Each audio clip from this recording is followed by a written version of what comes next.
नमस्ते, भान्सामा यहाँलाई स्वागत छ। आज हामी बनाउन गइरहेछौँ प्याजी। प्याजी बनाउन चाहिने सामग्री माथि उल्लेख गरिएको छ। ल सुरु गरौँ है त। प्याजी बनाउन हामीलाई चाहिन्छ 3 मध्यम आकारको प्याज। यसलाई हामी स्लाइस गर्छौँ।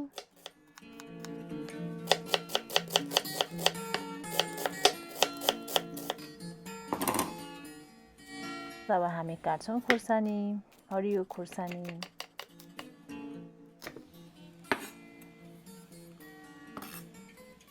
अब हामी लिन्छौँ सानो धनियाको गुच्छा। यसलाई हामी राम्रोसँग चप गर्छौँ।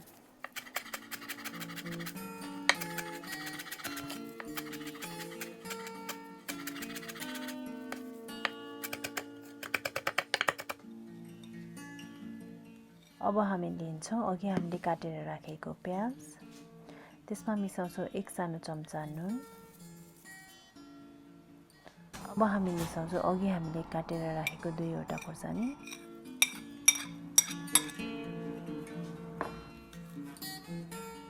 एक चौथाई सानो चम्चा बेसार, 1 सानो चम्चा पिनेको जिरा,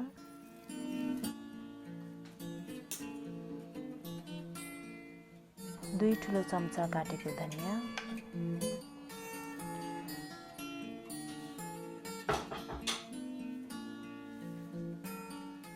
अब हामी लिन्छौँ आधा कागती र यसलाई राम्रोसँग निचोड्छौँ।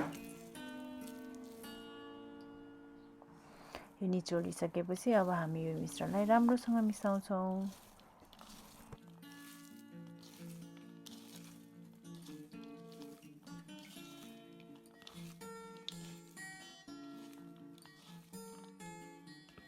यो सबै मरी मसला राम्रोसँग मिसिसकेपछि अब हामी लिन्छौँ 80 ग्राम बेसन,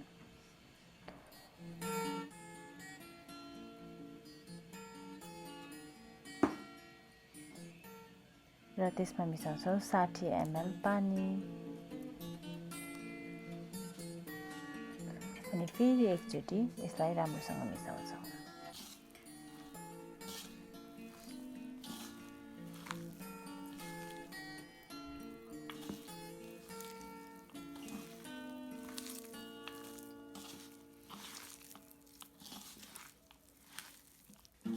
हाम्रो प्याजीको मिश्रण अब तयार भयो।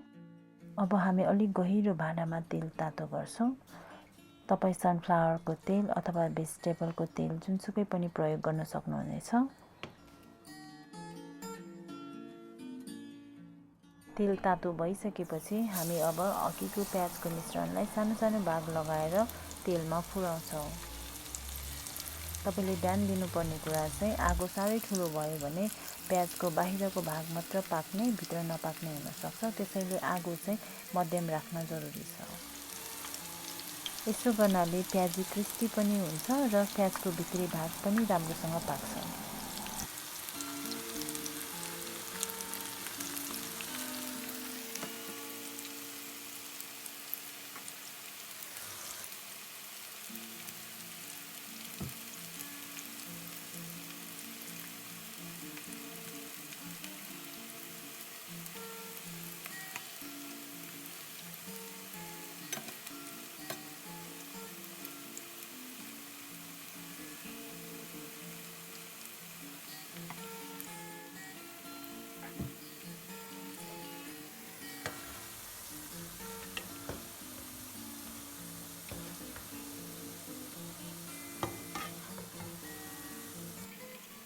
प्याजीको दुवै भाग रातो भएपछि हाम्रो प्याजी तयार भयो।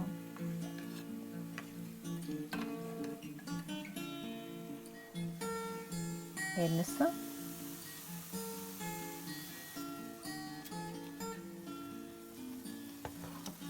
हेर्दै खाउँ खाउँ लाग्दो देखिया छैन त। अब हामी प्याजीसँग खाने सस तयार पार्छौँ। त्यसको लागि लिन्छौँ काटेको पुदिना, ग्रेट गरेको काँक्रो र पुदिनालाई हामी एकै ठाउँमा मिसाउँछौँ र यसमा 4 चम्चा दही थप्छौँ।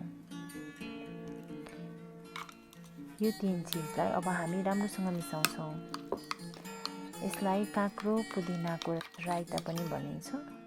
यदि तपाईलाई यस्तो रायता मन पर्दैन भने तपाईँ यो प्याजी टमाटरको अचारसँग पनि खान सक्नुहुन्छ। यदि तपाईलाई यो भिडियो मन पर्यो भने प्लिज लाइक, शेयर र सब्स्क्राइब गरिदिनु होला। Thank you.